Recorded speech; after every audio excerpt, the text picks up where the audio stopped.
If there's any theme to my work, it's probably a gentleness and quite a kind approach to the world and a thoughtfulness, combining that with an exuberance and a cheeky sense of humour.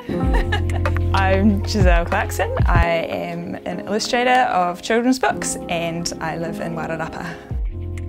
I first started illustrating at my sister's ballet lessons and stuff like that. Just put me on the floor with the pens and the pile of computer paper, the stuff with the holes in the side.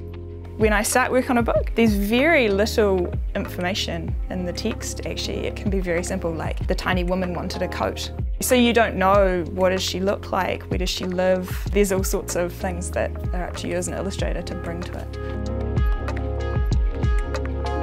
The amazing thing about Giselle's work, she's very observational in her drawings, but also just so funny. And I think it's really hard to make adults and children laugh at the same material.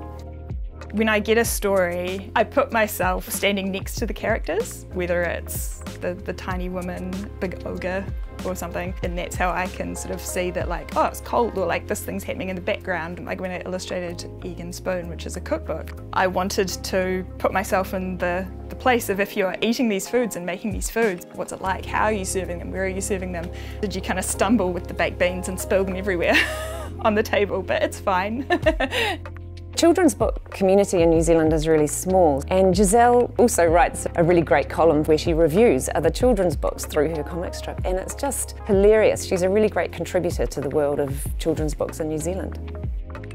Being a laureate amongst these other people whose work I have admired. They've taught me so much because I've attended workshops and stuff with all these people and learnt from them. It does really motivate me to be that person for a new generation.